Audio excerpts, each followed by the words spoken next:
Hello, my name is King Tut, or King Tutankhamun. I'm here to tell you about the ancient Egyptian civilization where I ruled for around 9 years until my death when I was age 19. That's right, I became a pharaoh at age 9. I'm going to tell you about the ancient Egyptian ways, how we survived a long time ago. Some historians will say that I didn't accomplish much with my power, but my biggest thing was restoring the traditional Egyptian religion. Otherwise, people kind of forgot about me until my remains were discovered in 1922. That's when people were intrigued by the 3 different coffins my body laid in, and the last one was made of gold. I had a lot of prizes inside my sarcophagus, which is a coffin. Throughout this presentation, you are going to hear about the ancient Egyptian ways. Sit back, watch, and enjoy how we survived thousands of years ago. Here in this diagram, we have the occupations, the jobs that were had thousands of years ago in ancient Egypt. At the very top, we have the pharaohs. That's the king and the family of the pharaoh. They lived the best life because they had the most luxurious time as being a king. Then we have the government officials underneath them, such as like how we have a president at the top, but then we also have governors and mayors and senators and congressmen and women. Then we have soldiers, which is like our defense branch, where we have our army, navy, air force, the marines. We have all these different branches to protect us. Then we have scribes. Those are the storytellers. Those are the people that jotted down all the history so pharaohs could make sure everyone knew who they always were. Then we had merchants, who are like our shops who sell things like foods and goods. Artisans, who people are taking care of making different things such as materials for people to wear, clothing, taking care of animals. Then we also had the farmers. Farmers were kind of one of the lowest people back at that time. Even though they were making all the growing all the food for people and catching fish, they weren't seen as too educated of people. And then lastly, we had the slaves. The slaves were people only used to help kind of serve for the king. They didn't have good lives. They didn't get to stay in good places. They had to do a lot of manual labor work for the king. In ancient Egypt, there was a lot of grains, so a lot of bread being eaten at every meal, and even beverages that now only adults are allowed to drink, kids drank them back then.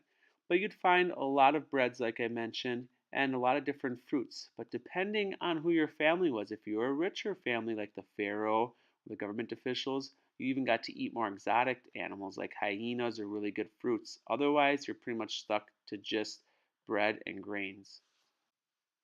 As you see on this diagram, ancient Egypt civilization is located in northeast Africa to the west of the Red Sea and just the south of the Mediterranean Sea. And you'll see as the Nile River flows, there's more green, lush area around that, which made it better for growing. So the ancient Egyptian farmers actually had ways of building dams to kind of flood the river outwards so they could grow crops along the river. Because as we know, in Northeast Africa, there's a lot of sand and it's hard to grow different things. So if you look to the very top left, you'll see a lot more of the pyramids and sphinx, where they had a lot more tombs where the pharaohs were buried, but they did travel as farther down south, as you can see with the different buildings. What you see here is ancient Egyptian writing called hieroglyphics. Hieroglyphics look like symbols or pictures. Now, the pictures can either mean a full word or it can just mean a letter to a word. So it's very interesting how they developed their own alphabet based off pictures. And if you look at the next example on the next slide, you'll see that it took a lot of time to chisel in all these different symbols in rock or of different forms that they use to put their letters and words down. So only the scribes or the wealthy families were taught how to read or write. If you were a slave or a farmer, you did not get to learn how to read or write. Pharaohs, the rulers of ancient Egypt, were thought of very highly. Some of them even proclaimed themselves as a god. But what happened when they passed away, they wanted some shrines built for them. So even while they were alive, they were already preparing for their death. They wanted the slaves to create huge pyramids or monuments dedicated to them. And then inside their tomb where their sarcophagus goes in, they had very elaborate paintings on the wall, writings about what rulings they decided and all the great things they did for their people. So all these people were always continuously making accommodations for them on how they want their shrine to look inside their tomb. So, like I said, you'll see awesome pictures, you'll see a lot of writing. They even kept a lot of prized possessions in there. So, if they had their favorite pets, they had their pets mummified too.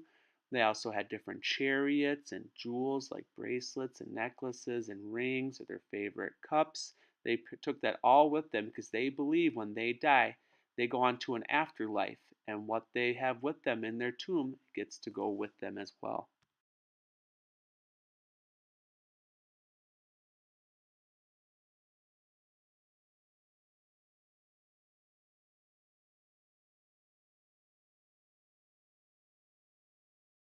Wow, would you look at these pyramids? This is what they built in ancient Egypt. It's kind of like a monument or a shrine, a huge gift or present to the kings when they would pass away. Some pharaohs wanted to build many more because they saw themselves as their own god. But a lot of them, or all of them, were built by people, a lot by hand without advanced tools.